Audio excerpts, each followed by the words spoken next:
much. Good morning. It's a beautiful crowd. Good to see you. It's good to see you, and thank you.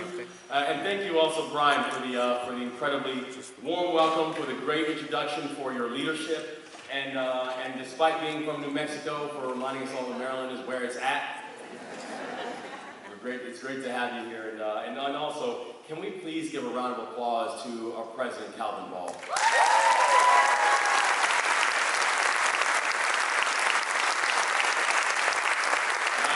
I would say, as if he didn't have enough to do, and as if he wasn't busy enough, taking on the job of Mako president is not simple and it's not easy. And you're right, you have a remarkable team here at Mako, and Michael and the entire team, bless you all and thank you for a remarkable conference. But I have to tell you, leadership matters because record-breaking numbers do not happen by accident. And so to Calvin and to this entire Mako team, thank you for making this a really, truly special conference. Thank you so much.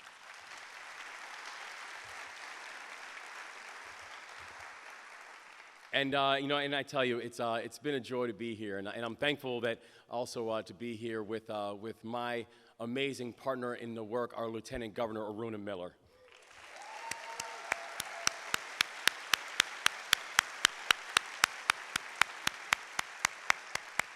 And we have the joy of being welcomed by our amazing partners in the work, our First Lady Dawn and our Second Gentleman David. Can we also acknowledge them as well?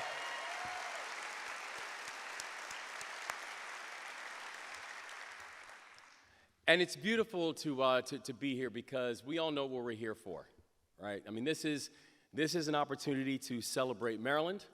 This is an opportunity to soak up the beauty of all of our communities and all of our neighborhoods and get a chance to connect, to have more meetings in 3 days than you could probably have in 5 months.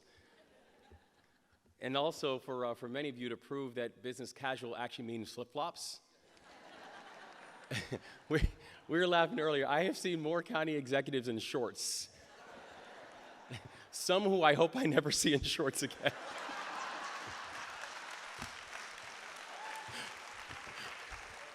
But this is a beautiful thing, and it's a beautiful gathering. But it really is a joy. And I tell you, if there is one thing that I know that I have taken away from my first Mako as governor of our great state, it's that in every meeting, in every session, is that partnership matters. Getting to know each other matters. Having a chance to work together matters. Because the thing that we also know is that when it comes time to get the work done, when it comes time to make either that conversation or make that phone call, which is a celebratory one, or to make that phone call that's a little harder, knowing that you're speaking on the other end of the phone with someone who you know, someone who you trust, someone who's a friend, that matters in the work. And that we as a state, we don't just welcome partnership. That we as a state, we need it. That we thrive on it. And that as the governor, I'm grateful for it. And I know also embracing the truth of why that matters cannot be more vital than what we see here in this moment. Because we are, as a state, entering a new season. And truthfully, we're entering a new season of challenge. Now, I know the beautiful thing about being here at Mako is you all don't need to read the news. You all don't need to read social media to understand that there are some real challenges that lay ahead. And the reason that you all don't need to do that is because this room is the room of the people who are closest to the people. That you are the ones who are on the front lines of public service, and honestly, as the old adage goes, when the state catches a cold, it's local jurisdictions that catch a flu. And I get it. So it won't be a surprise to be up here and having you all hear me talk a little bit about the budget and the budget shortfalls that we have ahead.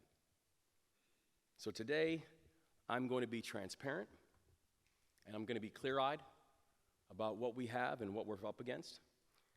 And I'm going to tell you what it will take from every single one of us in order to come out stronger, and I'm here to tell you that we will. That we will. Because my administration has spent the last 7 months looking under the hood of our state's fiscal health, and we've learned some harsh truths. That while our budgets have only gotten bigger over time, our economy has not. And so when you have budgets going up, an economy that is staying stagnant, we know that our economy is not keeping pace. So here's the reality. When I first took office, our economy was nearly the same size as it was 4 years ago. Hardly any movement in our economic size. But that's not the case for every state. Look at our neighbor. Look at Pennsylvania. Over that same period of time, while our economy has stayed relatively the same size, Pennsylvania's economy has grown by $22 billion. And here's why that statistic matters. It's because our families are the ones who are actually feeling it.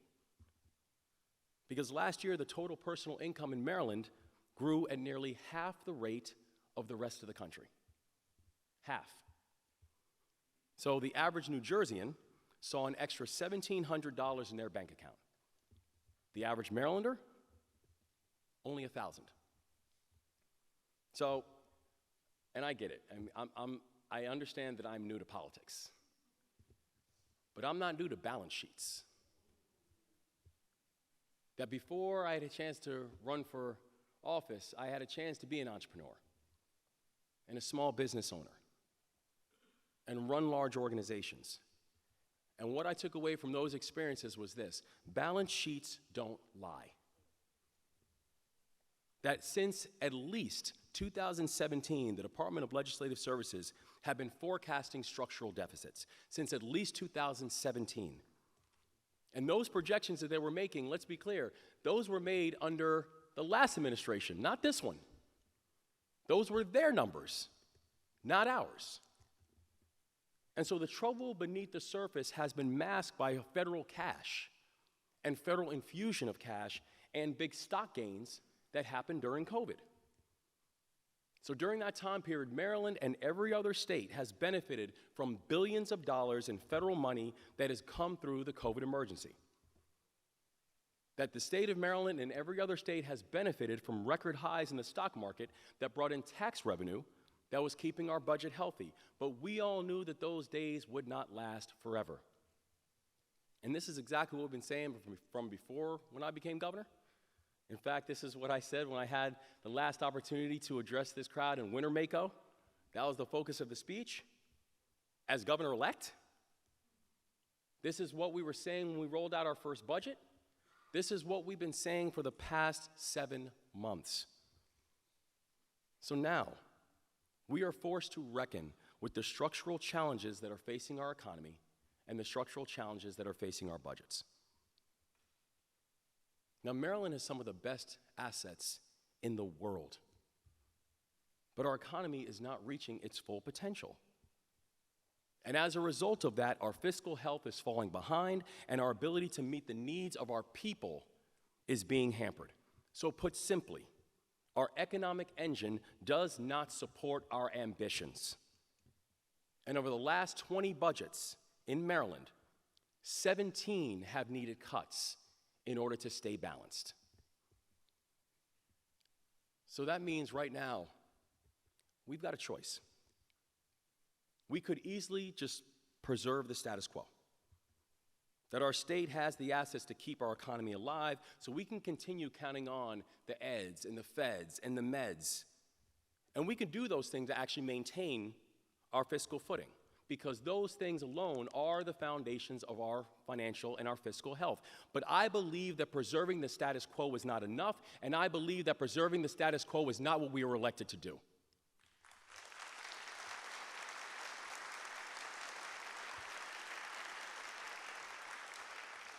And you know who also believes that? Our peers.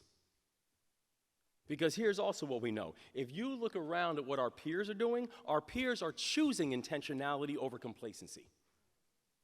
Our neighbors are choosing growth over stasis. It's giving them stronger economies with greater opportunities. It's also giving them more flexibility to do big things. And we as a state have got to choose to do the same. We can be a state with a dynamic economy. We can be a state that actually has the finances that support our ambitions. We can be a state that unleashes this whole new wave of dynamism by actually harnessing the great assets that we already have and by getting them all moving in the same direction. Because growth is a choice. Intentionality is a choice. And now is the time to view the challenges in our budget as an opportunity to completely reimagine our future. And as our economy grows, we're going to have more to work with. Now, the good news, and I'm standing with the people who are actually on the ground doing the work, is the good news is we are not starting from zero. Because in our first 7 months, we have shown a commitment to working together to actually accomplish big things. Because my administration has partnered with you and the General Assembly to pass a first-year budget that actually prepares us for this work ahead. In our first budget, we increased aid for local governments to more than $10 billion.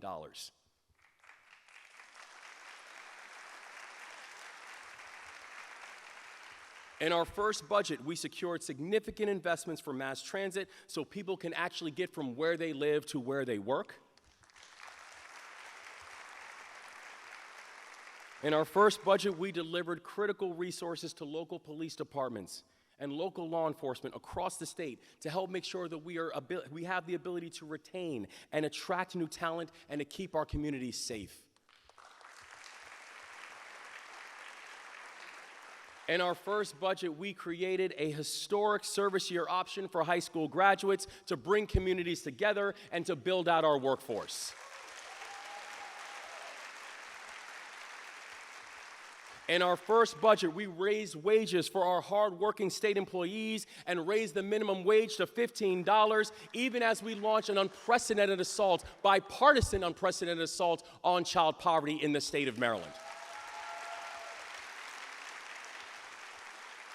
We passed bills to improve access to capital for our small businesses, especially those who are in neighborhoods and communities that have been historically neglected. We've passed bills to spur clean energy production, to build out new sectors and new economies from AI to quantum computing. These investments will build new avenues of growth and new avenues of strength and build new pathways for opportunity and prosperity for all the people in our state and not just some. So together, we have shown that we can do big things while also being fiscally disciplined. Because everything I just mentioned and more, you know what? We were able to do that together and, by the way, keep $2.5 billion in the rainy day fund. Do not tell me that being bold and fiscally responsible have to be at odds of one another. We can and we will do both. We made a choice to be able to keep money in reserve as we launch new programs that support our people, that support our communities, that support our economy. And I'm thankful for the partnership that we have with the General Assembly that helped to make that happen. But right now, we have to apply that same discipline of last year's budget to this year's budget. Because we cannot rely on capital from the federal government, and we cannot simply rely on historic stock market performances. Hope cannot be the key ingredient to growth. We won't lead that way. So there are going to be 3 principles that are going to guide our work and build a responsible budget that actually meets this moment. The first, we are going to take a balanced approach. Fiscal responsibility has been the North Star of my administration from day one. We have made use of the money we had, and we kept money in reserve. But we need to ramp up restraint as we approach this new year. This is going to be the season of discipline, and our choices have got to reflect that. The second, we've got to be data-driven. And that starts with this extraordinary cabinet that we have. I am so grateful and so thankful, and I know as is the Lieutenant Governor, for this amazing group of individuals who have raised their hand, this remarkable, diverse team of experts in every sector and every industry. And they know I rely on facts. And I know, so do they. But they know how to solve big problems because they've done it their entire career. And they believe in actually getting out in our communities and working closely with each and every one of you. And I'm so thankful for not just my work with them every single day, but the fact that they're still even here as well. So for our remarkable cabinet, bless you guys, and thank you so much for all the hard work you're doing.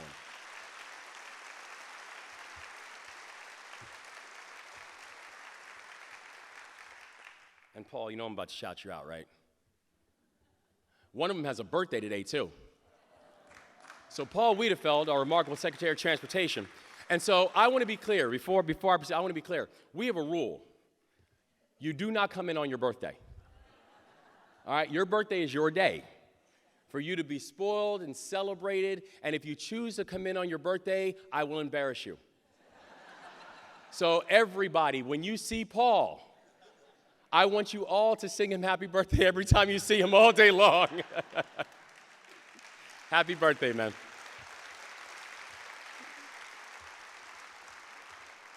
And in addition to working with this remarkable cabinet, in addition to working with each and every one of them, I ordered the creation of the new Maryland Economic Council that ensures that we're not just going to move with speed, we're going to move with intentionality, and we're going to move with strategy. That we are going to spend time actually tracking big trends and learning from our competitors to make sure that Maryland comes out on top. And soon, I will announce the appointment of a new Chief Performance Officer who is going to focus on monitoring the progress that we've made and the progress that still needs to happen and ensure efficiency across government. And they'll be working closely with each and every one of you to make sure we're tracking progress on the local level. The third thing, we need to prioritize our spending in a way that strengthens our assets and grows our economy in the long term. So as all of you probably are aware by now, I am deeply optimistic about the future of the state of Maryland. But I'm also clear about this, that optimism is not based on blind faith. That optimism is based on hard facts. The reason that I'm so optimistic is because we are the home of some of the greatest institutions of science and healthcare and research and education and commerce in the world. So understanding that, there is no reason that Maryland should be ranked 47th in the country in economic momentum.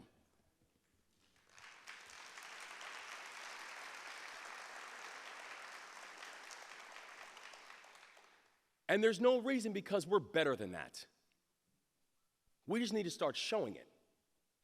I want Maryland to be the headquarters of the 21st century.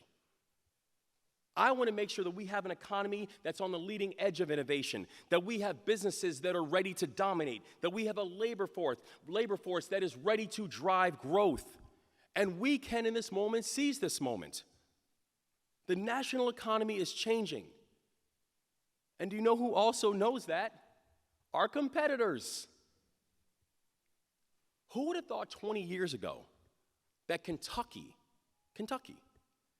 would be the capital of electric vehicle battery production? But you know what they did?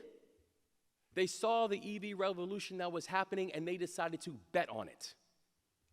Who would have thought 20 years ago that Massachusetts would be the national leader on biotech?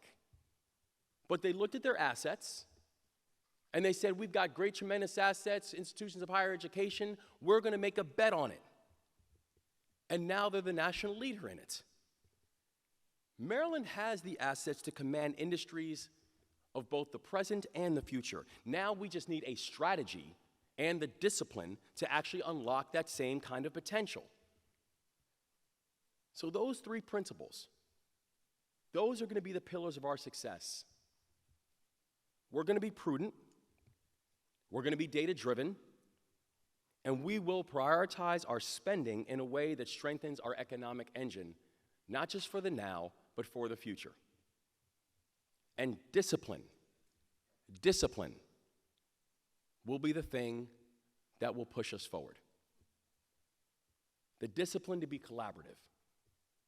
The discipline to be innovative. The discipline to choose the hard thing instead of the easy thing. It's things like the discipline of our president, President Calvin Ball, who has prioritized broadband in Howard County because he knows that leaving no one behind means making sure that everyone can get online.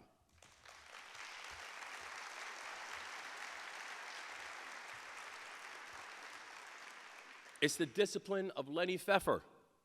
Is Lenny here? Hey, Lenny. It's the discipline of Lenny, who's making sure that volunteer firefighters in Dorchester are getting the support that they need, and that's also going to help to booster recruitment. Thank you so much for your discipline. It's a discipline of Danielle Hornberger. Is Danielle here? All right, well, I'm going to shout you out anyway. Who's spending her time watching out for the brave men and women who stand guard over our communities, because she knows that incentivizing people to serve doesn't just make us safer. It also drives growth.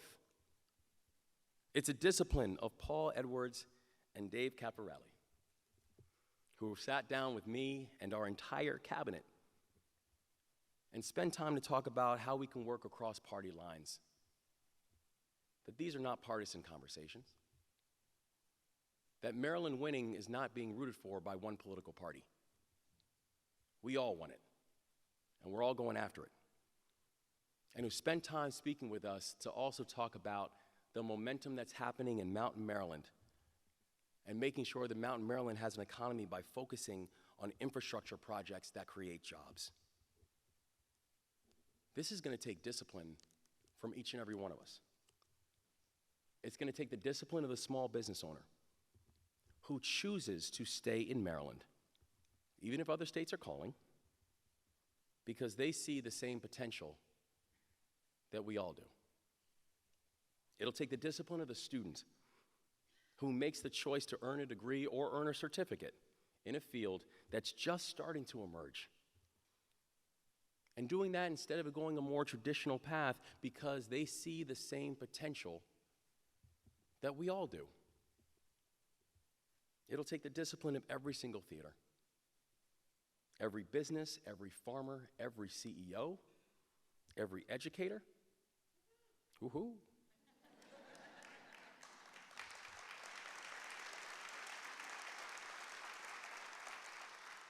Actually, I should say it again another round. Every educator,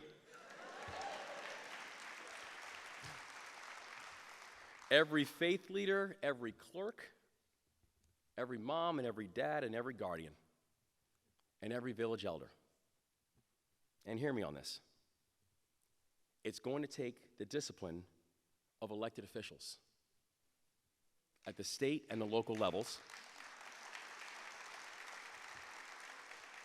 Elected officials who will commit to a spirit of partnership even if we face some tough decisions ahead. And yes, it's going to take the discipline of a governor who, as much as I want to say yes, you're going to hear some no's. The time for discipline is now. The time for responsible and intentional governing is now. And I have full confidence that if we choose to step up, if we act with ingenuity, if we act with focus as we are doing, we are going to prove ourselves worthy of this moment, and we are going to prove ourselves worthy of the future that we all seek. So let's embark on this journey together. And let's not just pave over the cracks, but let's actually use this moment to fix the foundation. Fix the foundation of what's broken, and make sure that we're actually doing it together. Because when we succeed, the people of Virginia and New Jersey and Pennsylvania and Delaware love them with all our heart, but they will look up and they will see what we did, and they are going to envy our strength.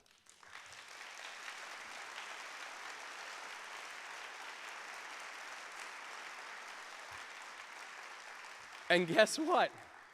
They're going to become Marylanders. And they're going to talk about how we met this moment as Marylanders when our budgets were strained and our economy was sluggish and we endured. They're going to talk about how we met this moment as Marylanders when technology was changing and the economy was evolving and we seized it. They're going to talk about this moment, how we as Marylanders, when our competitors bet against us, that we were the ones that prospered. This is Maryland's time. This is our time. This is our decade. And it is our greatness in this moment that will be recognized. Because in this moment, if we do what we need to do, Maryland is going to win, and we are going to win in partnership. So thank you, God bless you, and we will leave no one behind in this moment.